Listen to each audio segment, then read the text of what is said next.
started for today. So just before we start, I wanted to quickly note that at the upcoming ASHG meeting, so in that first week of November, we will be having a ClinGen luncheon. There's not formal details up for that yet, so I can't tell you what day it's going to be or what the format's going to be, but just letting anyone know who's going to be at ASHG. We will be having a luncheon, and at some point in October, more details of that will be posted online on the ClinGen website, and the sign up and registration for it and everything. So that will be coming. But there's no other general announcements, so we can get into the topic for today. So today we're being joined by Larry Babb, Alex Wagner, and Neetu Shah.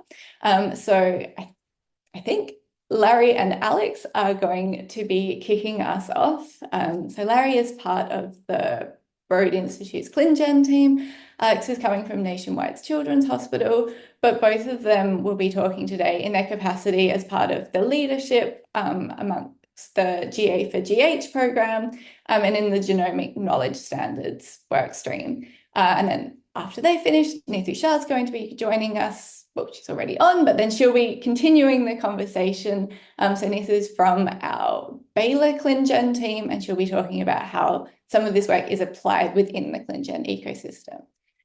So with Actually, that, minor correction there, Alicia. Oh, Neetu has given me the authority to do her part of the conversation, but she'll be here in the support answer to question. keep me in line. So I'll be doing the allele registry bit at the end. Okay, Thanks. good to know. Last minute change, but you guys all knew what was happening. So with that, I will hand over to Larry and Alex. All right, great. I'll share my screen here, Alex. So let's see, which one do I want to do? I think it's this one. All right. That control. All right, thank you. Thank you, Alicia. And thank you all for the opportunity to present this to you. This is work that Alex and I have been involved with the VRS stuff for quite a while. And any opportunity we get to demonstrate or show, educate folks on it is really a wonderful opportunity. So let's jump in. We have a lot to talk about. All right, let's see if I can move. There you go. So first I wanted to like cue up at least the way I've been telling Neetu and Alex that what we wanted to get across here. I knew this was a significant curation group. So, and I don't really need to go over this, but just to sort of focus us on today's topic. The big challenge that I've been given by Heidi and others as a software engineer and in ClinGen and working with her for years building software is how do we improve the computational scale of the curation process? How do we get the knowledge and all that? How do we make it reliable? There's obviously tons of effort, and there's been evolution over the years with these resources and how they do things. But really, to do this, to get this to happen, you have to have a really strong sense of what is a variant. You know, what is it's foundational to this and resolving this problem. We're working on that as well as the entire, you know, how do you structure evidence and all that kind of stuff too, which we can talk about. Maybe Alicia will have another session in the future where we can do the ACMG-V4 modeling work that we've been working on with Neetu and others at the VCI team there at Stanford. But essentially today's going to be focused on just the variant. And, you know, I don't know, maybe a lot of folks here think, oh, that, you know, that's not that hard. We all know what a variant is. I know it when I see it kind of thing, but how do you tell a computer what it is, right? So let's sort of establish a little bit of terminology that we use. There's this notion of contextual variation and categorical variation. Those are just terms that we use over in Global Alliance, and a lot of people throw around the use of the word variant versus variation. So I want to just sort of put those terms out there because they're going to come up and try to help you understand how close we are to defining them or not. So computationally, systems have to really have a consistent, precise representation of things in order to compare and contrast them. So our challenge is figuring that out, and just consider a couple little scenarios here. You know, consider the difference between a specific variant call made in like a you know, a variant calling pipeline, a VCF, on a specific genome build versus the concept of all forms of that variation that can be derived from it, like we see in ClinVar and in the allele registry. Are those exactly the same thing? Can a computer discern between them and compare them? Those kinds of things. So just sort of have that thought in the back of your mind, because that's the kind of stuff we're going to get into. How do we computationally represent things like compare variance on a range? And I know, I know I'm going to butcher this, so I apologize. I am a software engineer, not a biologist or geneticist, but I think it's Huntington's. It has the CAG repeat. And there's this notion of a range of repeats, and one range is considered sort of normal and no disease, and another one means you're headed towards Huntington's, and another one means you have it, or you're likely to have it, or something to that effect. Well, when we do variant calls and we find there's n repeats, is how do you represent that compared to, if you have greater than 52 repeats or whatever that threshold is. So computers need, again, a way to represent these different forms, because one form, which is a range you're attaching to knowledge, and the other one is a specific call. Now you have to have the computer, precisely put these things together. That's just another kind of concept. And then there's even the broader things where you have cases where you have want to associate knowledge to concepts like, here's a fact I want to make about all missense variant on gene X, and you want to attach a piece of knowledge to it, or a piece of evidence, maybe, I don't know, and or something like any genomic or transcript variant that causes a specific protein change, where that protein change is the crux of what it is you want to attach knowledge to and evidence to. But when you find variants, how do I determine that this genomic variant is exactly like that, and all the various things go by. And there's dozens and dozens of these things. So essentially, for now, I'm going to punt on the variant and variation thing. We don't really distinguish and consistently use those terms yet. We keep saying we figured it out and have it done, but we don't. So for today's discussion, when you hear variant and variation, let's just wave our hands a little bit. They're the sort of same kind of thing. But in the GKS, which is the Genomic Knowledge Standards workstream that Alex and I participate in to develop these genomic knowledge standards for Global Alliance, we do have a definition for contextual variance or variation and categorical variance or variation. And basically what we mean is, for contextual variation, we're talking about very specific states of a variant, a state of a variant on a specific reference sequence at a specific location. And that means, I found this, A to C change at position 500 on this sequence. That's exactly the sequence, and there's no doubt about it. And I want to basically represent that thing. You can think of it as a variant call in a VCF, if you will, or at least part of a variant call if you have a genotype and they're heterozygous or something. Those would be two separate alleles. But anyway, the point is, the beauty of that is it does provide, these contextual variations provide the value of being able to be universally reducible to a reliable and consistent identifier. And Alex is going to speak to that a little bit more later, of how we've done that in verse. You might think, well, VCF's already done it and HDVS maybe has already done it, but you're going to find out that's not true. What we've done, we think, along with NCBI and others that have helped us build this, is we've come up with a really great way to do that, so that you don't have to mint identifiers for these things. You can actually have anybody that follows this standard produce them and look at them and have computers say, oh, you're talking about exactly the same thing. All right, categorical variation, on the other hand, are more concepts defined by rules or policies, or what you guys come up with as what you consider a kind of variation that you potentially want to attach knowledge to or evidence to. And they're generally universally useful and reliable. And we do these things, and I don't know if we always know we're doing it as we're creating these categorical variations, but they exist. And this is a term we use, categorical variation. These concepts do require an authority to mint and support a reliable identifier. So now you're dependent on someone out there, like an allele registry, to define an ID if you want to pass IDs around. And then everyone has to subscribe to that same authority if we want to compare ID to ID. So that's really the crux of it. The spoiler alert is we're not going to figure this out today. But what we are going to do is try to get everyone here thinking more deeply about it, and hopefully asking us questions about it and raising concerns about it. So at the end of this, we can walk away and continue a dialogue, so that you guys can be more involved in influencing where we go with this, so that we can achieve a resolution to that big idea, or that big challenge. We're going to start out with Alex. He's going to explain the verse designs. I'm going to then follow up after his presentation with talking about what Neethu's done at Baylor there with allele registry and the variant concepts so that we can associate them diverse. And then hopefully we'll have a chance for you to ask us questions. And if you don't, I'll have a chance to ask you questions. All right. So we're going to start with Alex. Thank you.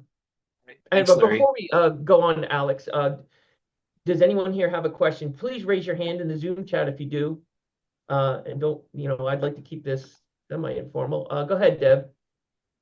Deb Ritter. Hi, yes. So is contextual always transcript specific? So is the context the transcript?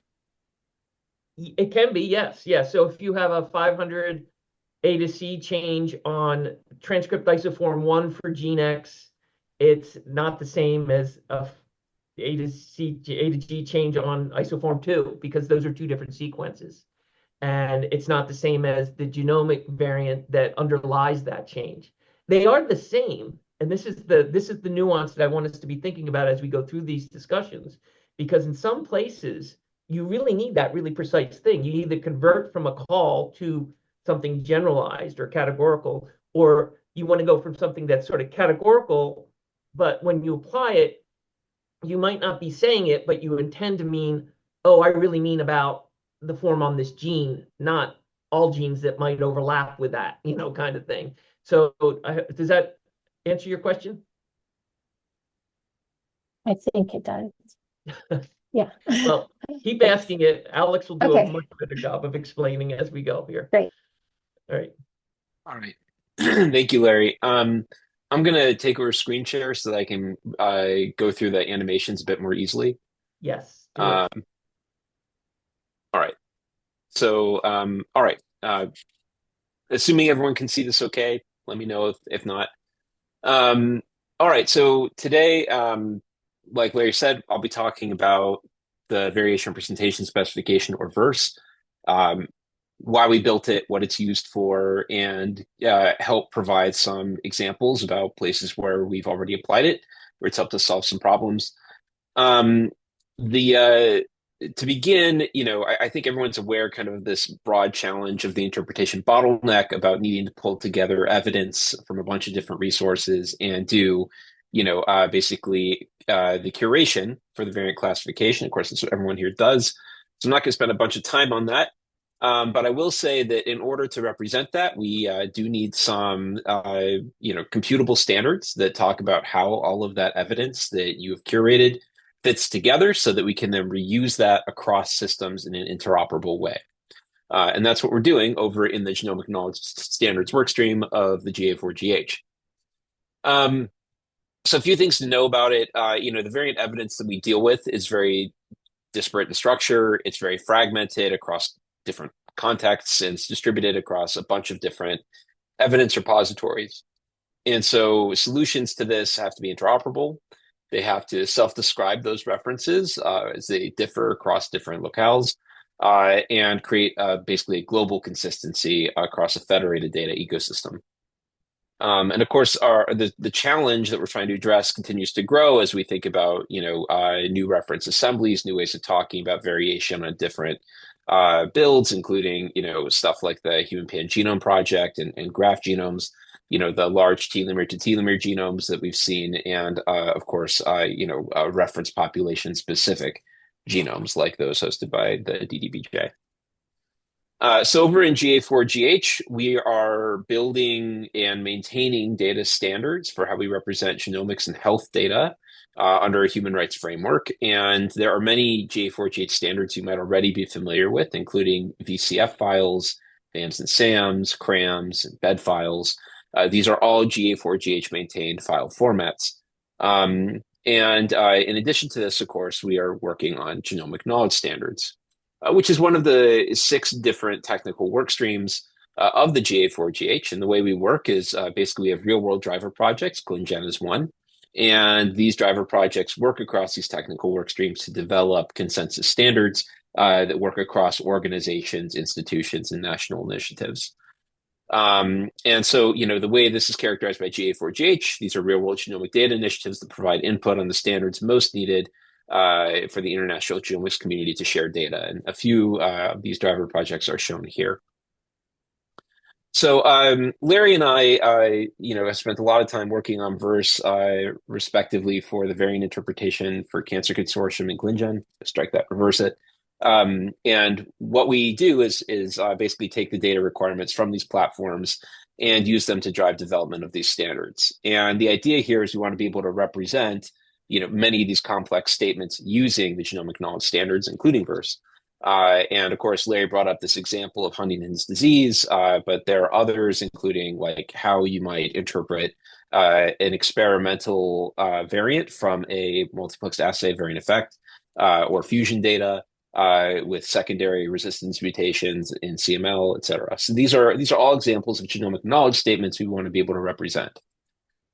And to do this, the Genomic Knowledge Standards Workstream works across 3 different teams and 4 different products. And we're talking, of course, today about variation representation and VRS.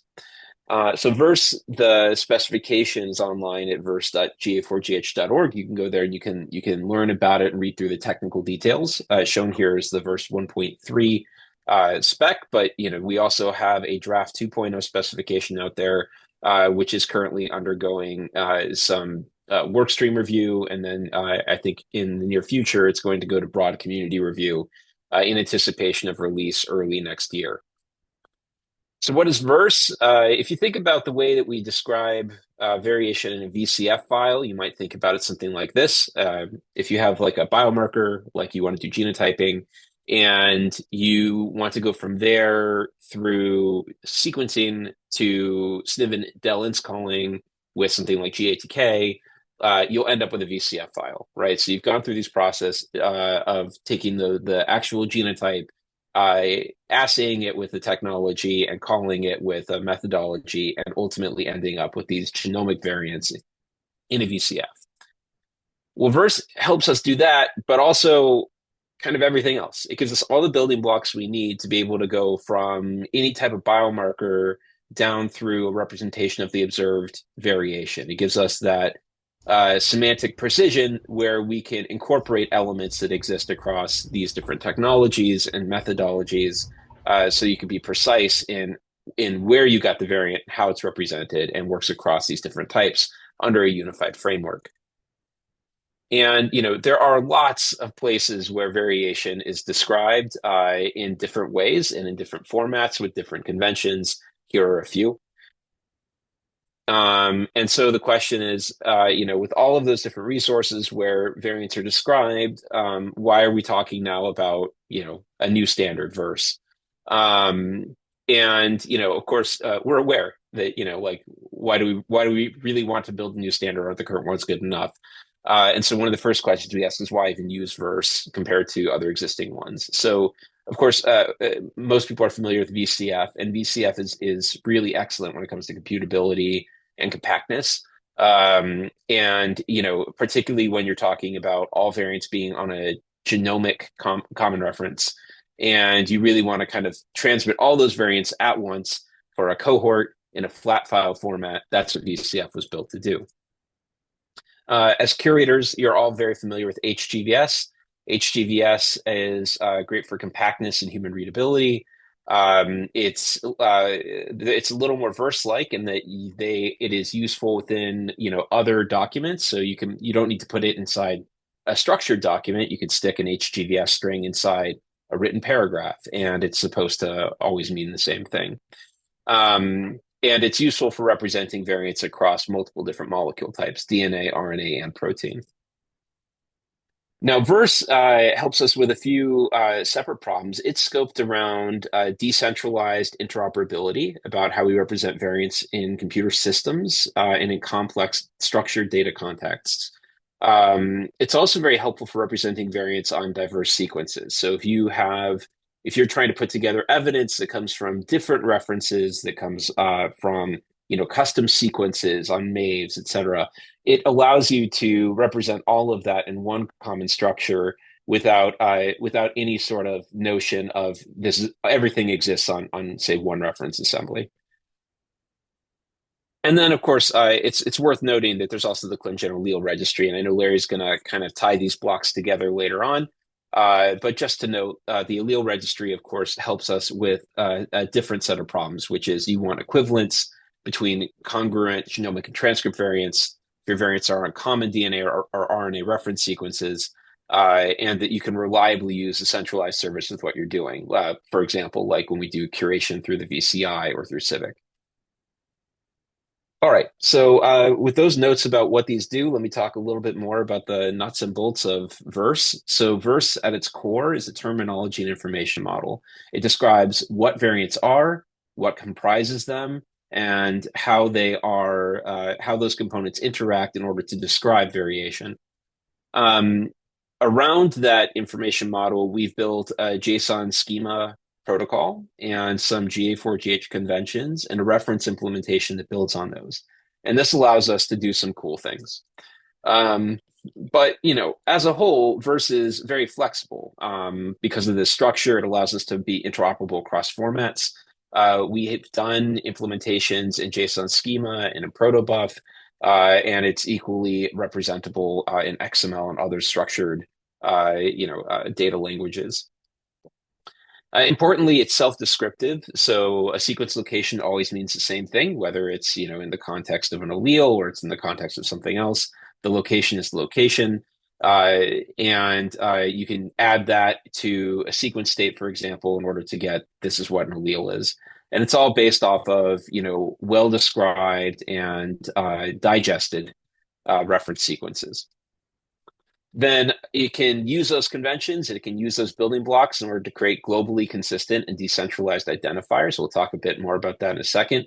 But the idea here is if you have two different sequences that have different names, but the same underlying content, and it's the same variant on that same underlying content, you're going to end up with the same ID. So your sequences don't need to be named the same thing for you to end up with the same VRS identifier.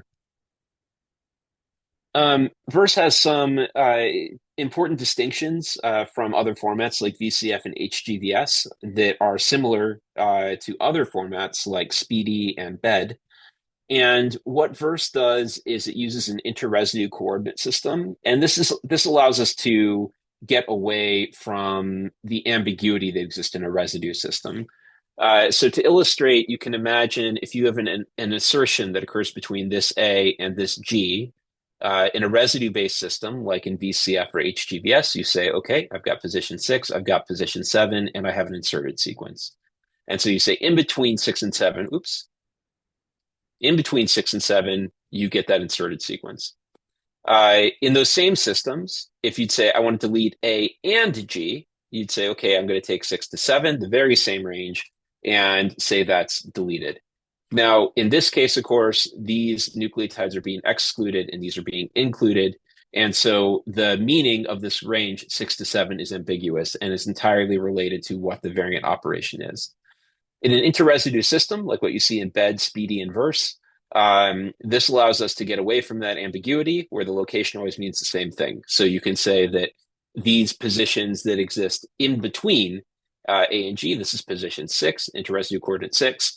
So you say 6 to 6, and that's where the insertion occurs. And if it includes A and G, you say interresidue coordinates 5 and 7, which includes these two residues, and you remain unambiguous. Another important difference between VRS and SPEEDY and VRS and VCF and HGVS is how we normalize variants. So when you have insertions that occur in repeating regions, there are many ways you can represent this. And I think many of you as curators are probably familiar with this challenge where there's an insertion like a CAG inside a CAG repeating region. Does that occur all the way at the left, all the way at the right, or something else? And in VRS, and in the NCBI SPEEDY protocol, what we do is what we call variant over precision correction. And it creates a precise region of ambiguity where we say this entire CAG repeat region is replaced by a new region that includes or excludes the altered sequence. So now you're no longer arbitrarily saying the insertion occurs to the left or at the right. You're saying it covers this whole region, which has some advantages computationally in terms of being able to find these variants and search them. and avoid some of the complexity of trying to translate between VCF variants and HGVS style variants. The other thing VERSE allows us to do is create computed identifiers. So when Larry opened this presentation, he talked about how we can create the same ID for the same variants that are used in different resources around the world. And this is the means by which we do it. So we basically have this algorithm that allows us to take the verse objects, like here we have an allele, we remove any just descriptive metadata, and then from there we have a precise series of steps for how we arrange those data or serialize it, then how it gets encoded or turned into binary, and then ultimately how it's digested in order to create a digest string. And then on top of that, we append a type prefix. I'm sorry, is there a question? I just think someone's not muted. Go ahead. Okay. So there's a type prefix and then a namespace saying that there's that this is a GA4GH object identifier.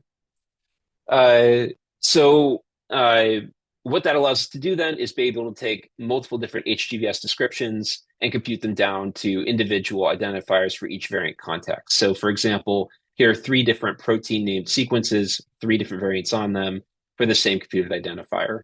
Now, Deb was asking, is a contextual variant always on a transcript? Here's an example of 4 different contextual variants that would all be related under one canonical allele.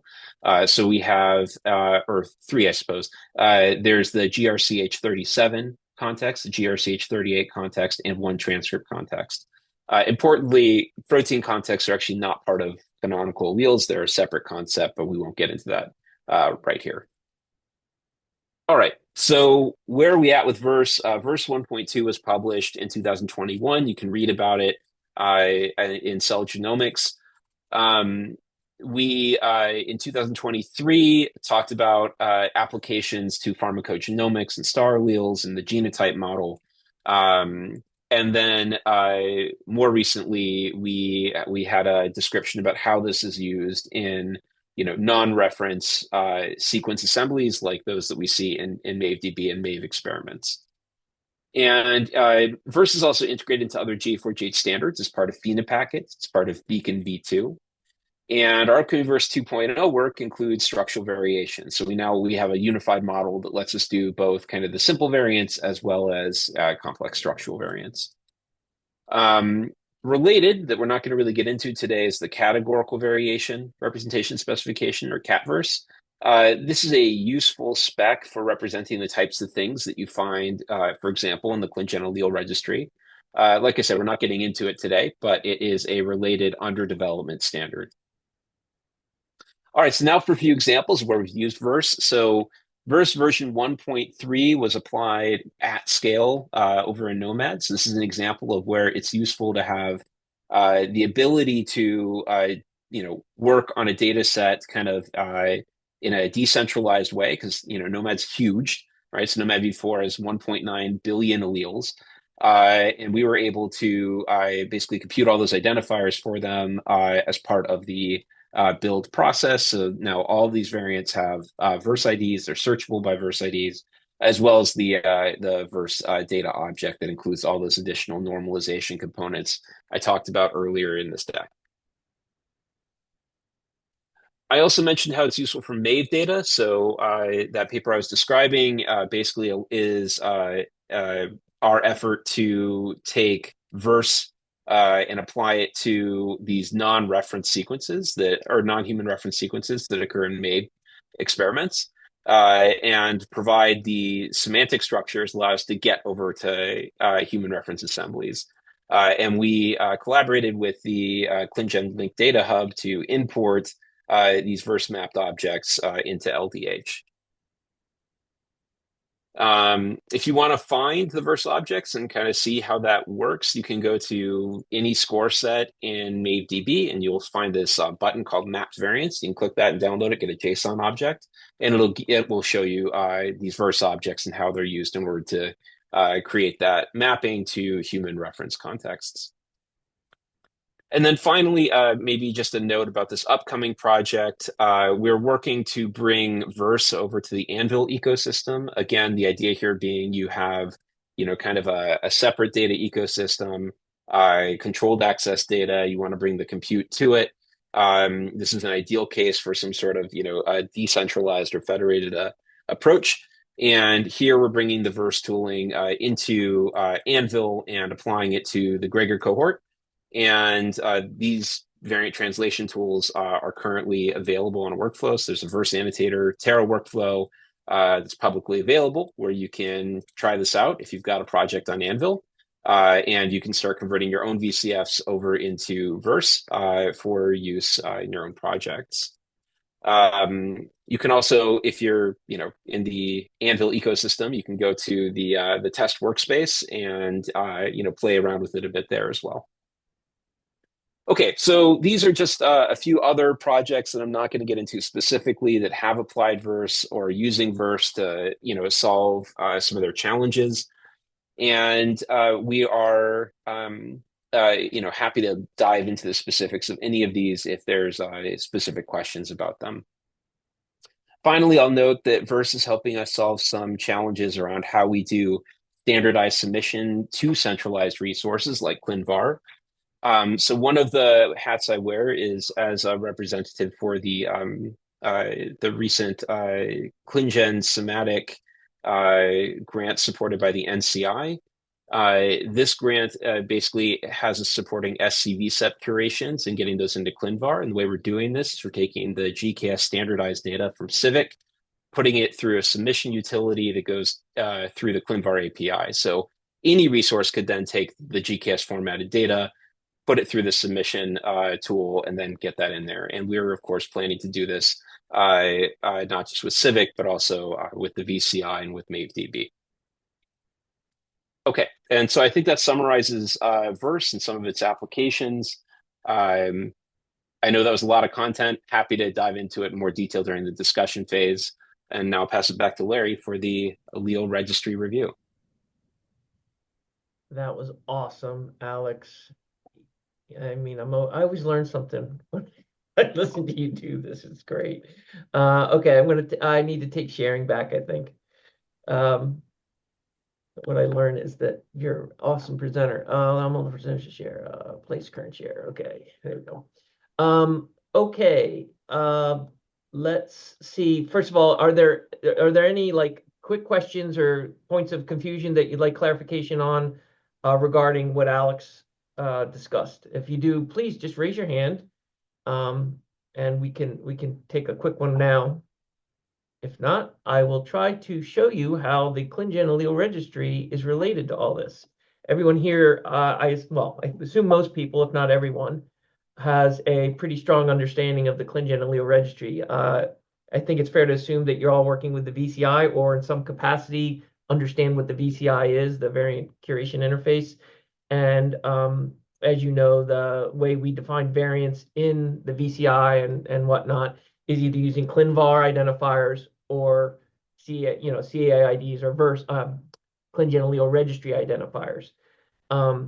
So let's talk about that. I want to give you a little bit of a history lesson. I think most of you know some of this stuff. Neethu put these slides together, so I'm going to invite Neethu to raise her hand or interrupt me as I speak in case I really miss some salient points here. But this is sort of the whole set of what ClinGen provides over here on the left for their VCI, and the GCI uses the allele registry too, as well as I think the dosage stuff. I don't know if it does or not.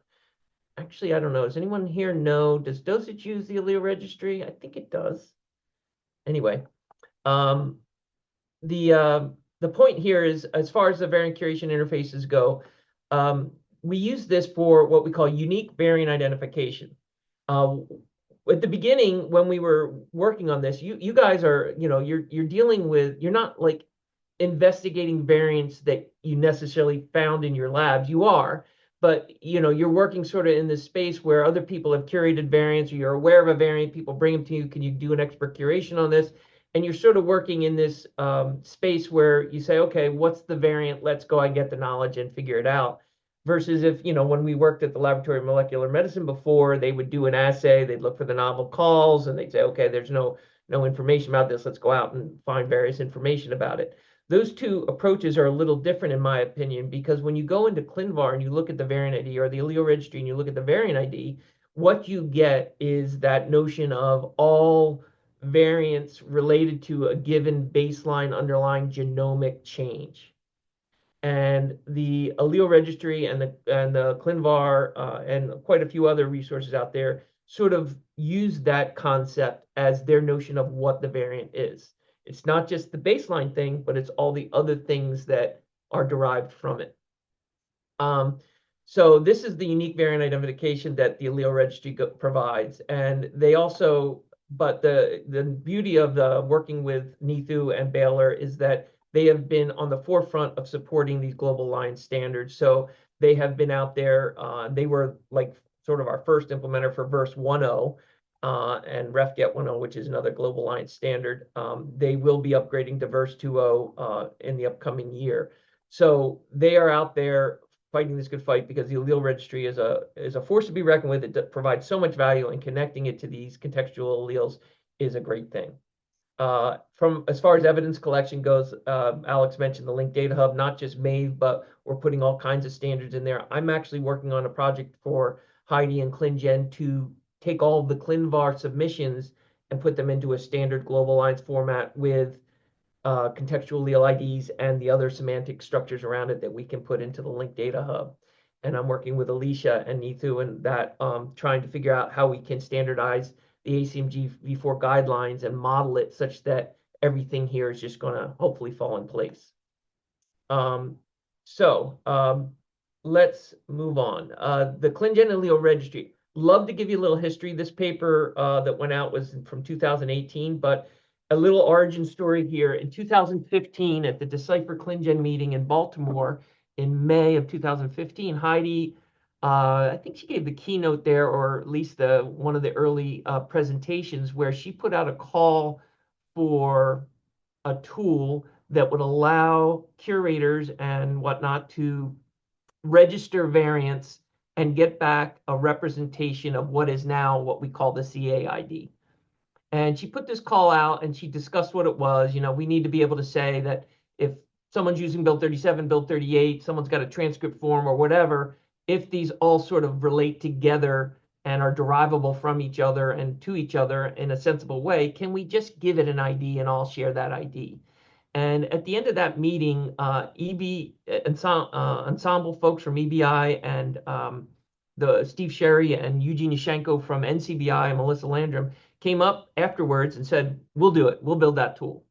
And she said, well, it has to be, she wanted it to be done by one of these national services so that it would just take root and be a centralized thing.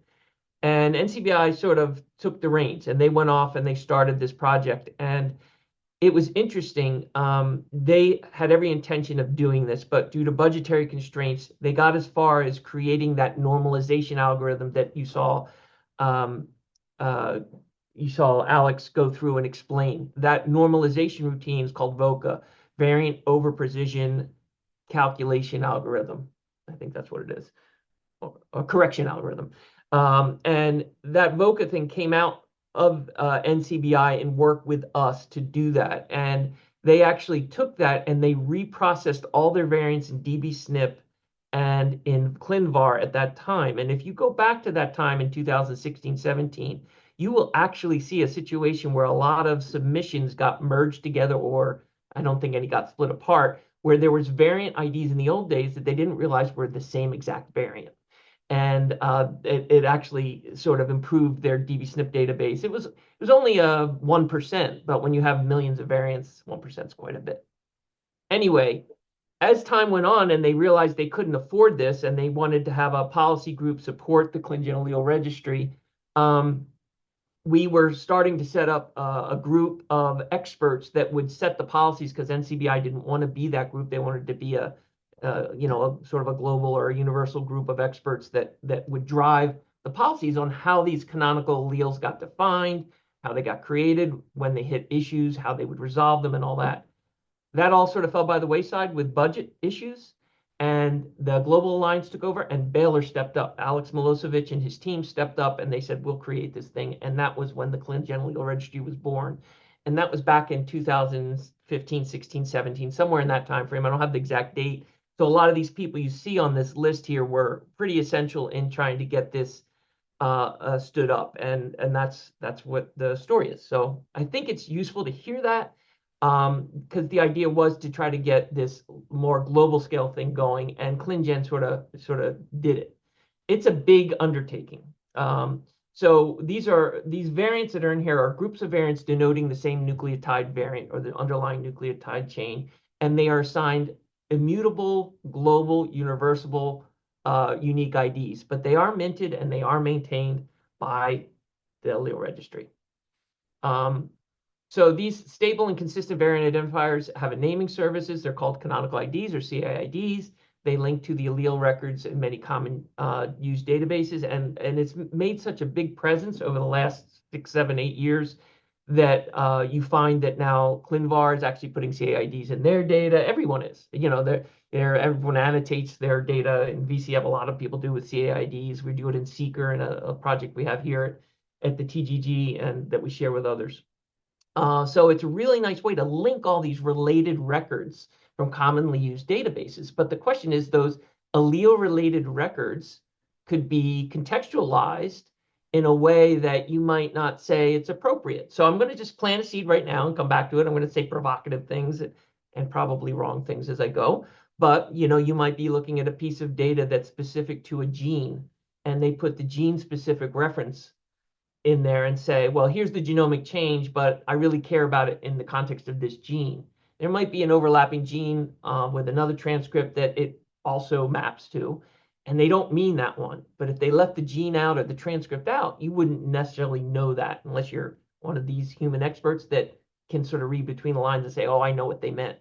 Computers can't do that kind of thing. So I would like you guys to be thinking about as you go along here, when I'm using a piece of evidence, is the context essential, or is there a kind of category or narrowing of the definition of this variant that is actually the most precise and relevant form? That's the kind of thing Alex and I need to know in the group that does this, so that we can make sure we serve you guys and get to this computational thing, so that the computers can start doing some of the stuff that you do, the minutia that you do, and serve this stuff up so you can discover faster. All right. So here's a canonical allele screenshot. So what is it? As you see down below, what they do, and this is ClinVar and allele registry are very similar in how they go about this. A lot of places are. When you go to register a variant in the allele registry, they take whatever form you get. You could give them a transcript or whatever, and you could give them a build 36 or a 37 or whatever, and they're going to take it and they're going to try to figure out, map that to a build 38 representation. And they're going to say, okay, we're going to map that to build 38. They're going to use the same normalization routine that we now use, that VOCA normalization, and need to verify that that's right. You guys normalize your variants, right? Yes. Yes. Okay, great. That was very important. And so therefore, they're going to get the same form of that variant that if you registered it in ClinVar or submitted to ClinVar, you'd get that same thing. We call that the speedy form or whatever. And do you have the speedy form up here? Here. No, you don't, but that's okay. So that thing is then taken as sort of the definitional or originating version of this ID. If that originating form was different, you're going to get a different ID. But then they take it and they lift it over to build 37 and 36 and any other kind of gene-based genomic variants or reference sequences out there. Oh, and they also map it and align it to ensemble transcripts and RefSeq transcripts. And they give you all the derivative forms based on what their alignment algorithms are at the time they define this. Now, if you stop and pause and think about what that means, that if there's a problem with that alignment mapping, or we find out in the future that that could be improved and there was some errors in it, then this form and those contextual things are going to be off. But for the most part, we say, yeah, that's good. That works. And that's what we do 99% of the time in most of our browsers and things of that nature. However, if this was verse, every single one of these different entries, assuming they're on different sequences, different nucleotide sequences, would get their own contextual verse ID. And that's what we're trying to drive to here. So before I get into that, there's two more slides here. The interesting thing to think about with the allele registry versus ClinVar is that in the allele registry, when they mint one of these variant IDs, these CA IDs, they're just going to do it with the list of transcripts and genomic variants that they find based on that 38 build. When they lift it over and project it to proteins, they will mint a protein allele ID or a PA ID, amino acid allele ID, or an AA ID, that it's a PA ID, that will represent the normalized version on that protein sequence. And the reason they don't include the protein in the list of variants for the CAID like ClinVar does is because, as most of us know here, you can have several different genomic changes and transcript changes that lead to the same protein change. Therefore, you would end up with that same protein ID on multiple CAIDs or context under CAIDs. And that's not very helpful when you want to go and look for that protein. When you want to go look for that protein, you want to see all the different CAIDs that are linked to that PID and maybe one record on the PID that tells you everything about that PID in one central plot, not copied everywhere. And they do the same thing over with copy numbers. They call them CACN IDs. And basically what the CACN ID is when they find, they do the same thing. When they find that location on the sequence that's been duplicated or deleted or whatever, or replicated and gained, they find it on 38, they lift it over to 37 and 36, and they tell you how many copies of it there are. We can get into that in the future. All right, so how does this relate? When the allele registry back when we did 1.0 and I pushed on it and they were wonderful, they jumped in full force and said, we want to deal with this verse stuff so that we can link out to these federated things where people are eventually going to put verse IDs on their variants. And we said, great. And they went ahead and they applied our verse 1.0 service and they did this. And fortunately at the time, they mapped it to all their genomic variants. They didn't do it to every transcript variant yet. The goal is that they would put verse IDs on every single contextual variant in their system. And that's what we're going to work towards, hopefully, in 2025, is getting there.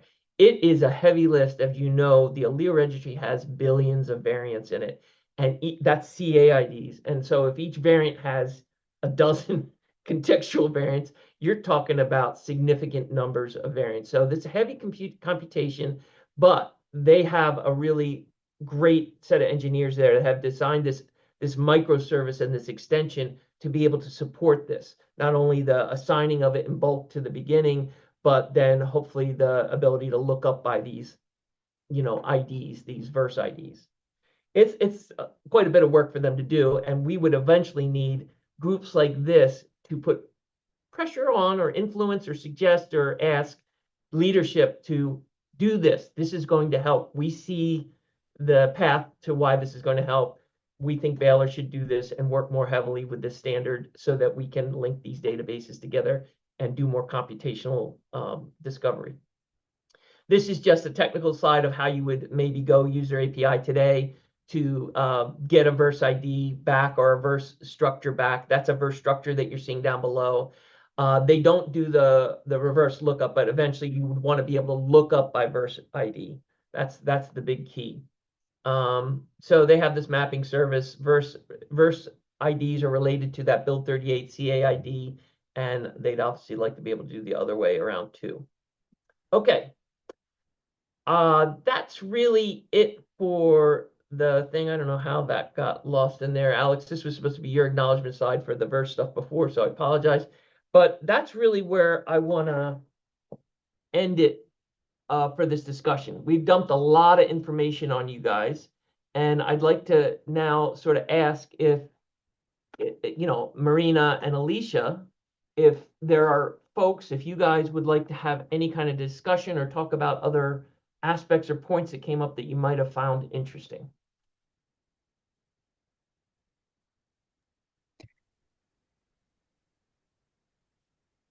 Go ahead, Alicia. I saw you on mute, so go ahead. Oh, yeah, no, I unmuted because I was going to say there was a question in the chat, but there are. Okay. It looks like Alex has been very diligent in answering them going through. All right, can you share? I wonder if there's no burning questions in response to what Larry just asked, perhaps we could discuss some of the questions that are in the chat live. Okay. Sure. Yeah. This is Deb. I put my question in, and Alex, if you want to just talk through your answer, I just saw that it was there and didn't have a chance to look at it, but I was basically asking a question about the example where one variant is inserted. I do want to say too, in terms of the the work with the allele registry and getting that connected to VERSE. Just for others on the call. So I know everyone else on the call might not be involved in other aspects of ClinGen, but we have a very well, highly defined software prioritization process that we are going through the next round of now. And so any requests like this or any work efforts like this, just so everyone else knows, these are in a software prioritization process where we discuss about, the efforts and about ongoing software requests. Yeah, that's a good point, Deb. Yeah.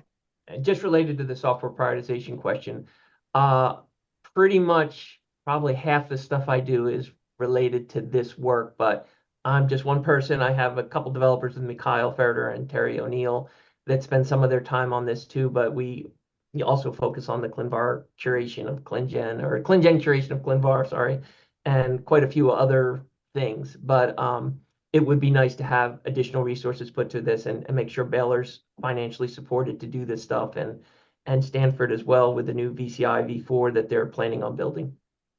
Go ahead, Alex. You can answer the question in the chat more publicly if you'd like.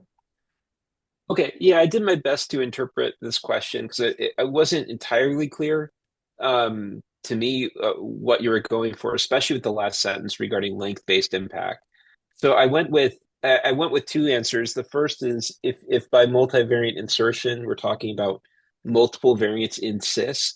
Verse 1.3 is a haplotype structure that allows us to put multiple alleles, together and say these things are all in cis, and each one is independently resolved. So if one of them is, ambiguously placed, but the other, two or three or whatever are precise, that first one's represented ambiguously, or, with the proper amount of ambiguity, and then the latter three are all represented precisely, and you bundle them all inside a haplotype object.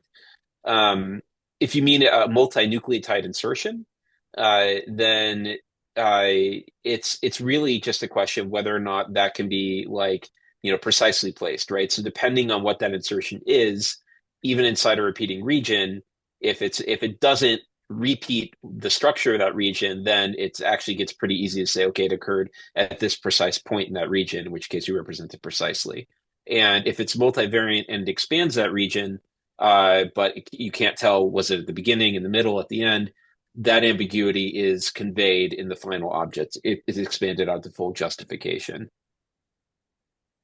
Okay, I think I'm understanding that. It's just that I didn't know if that sort of precise ambiguity was allowed for like a case, like let's say you're going to insert a repeat of some kind, and that would make it then challenging to define that specific, I guess, start and stop because there's other repeats around it or something. So like when is it allowed to convert to precise ambiguity? Like when do you go from when do you make that call essentially? But anyway, I think that helped to at least start understanding it. So thanks.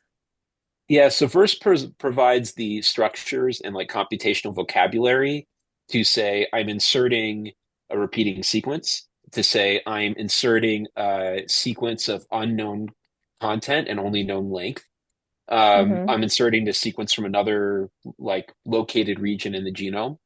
And then there are normalization conventions that take that constructed object and say, is the way this was represented ambiguous, and can we make it less ambiguous? And those normalization conventions then convert that object into its most correct form, I suppose, or the one that follows the same convention, such that everyone who basically inputs different representations of the same data ends up with the same representation post normalization. So that's in a nutshell how that all works together.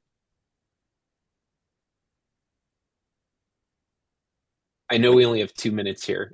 If there aren't any other questions, Yeah. Larry, should we talk about protein IDs and the allele registry? We don't have to talk about protein IDs, but I don't think 2 minutes would cover it anyway. So I think you're being glib. I hope you're being glib. Is that a question in there? No. Um, Um, I all right. have a very quick, hopefully non-technical question, but this is super cool. I think that's a sentiment that's been reflected multiple times in the chat. And obviously there's been a lot of work to integrate this into ClinGen systems and some of those other systems that you mentioned. But I guess, can you comment at all to what the sort of adoption of this is globally? Like, it's a GA4GH workstream. So how well is this starting to be adopted in systems worldwide, and how close are we to a system where everyone will be able to talk to each other using this language? Oh, can I take this, Larry? Yes, please. I was going to give my hypothetical ideas, but you go. You'll be much more Yeah, maybe pragmatic. there's not a definite answer to this, but what is Yeah. your feeling for where we're at on that process? I think we'll have every system provider using Verse just as soon as you get every provider using GRCH38, which is to say, it will never happen. Like, people use what they use, they stand things up once, and then only if they find themselves forced to use it, or there's some very compelling case that makes them change, will they change. So part of our goal in the work that we do is to improve interoperability. So this gives us a framework to do that. But just as important are like sort of the translation and harmonization tooling that different resources need to build to bring things together. There's no getting around that. And in fact, in I think like the future world, maybe people won't even be thinking about verse per se. It will just be there and it will be doing its job silently in the background, making the data more interoperable. Yeah, I agree. It's the tooling, and we're trying really hard to get the critical big ticket resources out there to adopt it with the idea that once they do, people will then grab the tooling and start using it. And then, you'll hit a critical mass and it'll really take off. But ClinGen, Vic, and, there's quite a few, Mave and Nomad, and, Heidi's got a lot of influence. So we use that. All of us, hopefully we'll get it in there. So anyway, we'll see. I love that answer. That's a very practical answer. Like, you're putting out a product which you're perhaps biased, but I also agree, like, it's a great system, but you're accepting that not everyone is Oh, gonna yeah, no. go to the effort of transferring over to it. And so not only are you creating a fantastic system, but you're creating a way that it can play nicely with people's existing systems as Yeah. well. So this is I will wonderful. add I will add one final thought to that, which is just that I do see a future in which Verse and HGVS and VCF start using the same underlying conventions and coordinate systems. I think there's a broad effort to make that happen, broad interest in making that happen. And I think at that point, these standards will be much more readily interoperable between any system. That would be huge. Thank you Well, guys for the opportunity to let us speak today. I really appreciate it. And thank you, Neethu, for letting me do your bit. we really appreciate having the both of you speak today. Right. So Sounds like Deb thank wants you us to come again. back in the future. So Yes, there's been a few requests for that in the chat already to have the two of you back. So yeah, I Alicia, you and I will definitely, talk about the ACMG V4 model and how it yeah. applies to the VA standards. Okay. Thank you both so much. And that's the meeting for today. We'll see everyone again in early November. Oh my gosh, not November, early October. All right. Bye. Bye.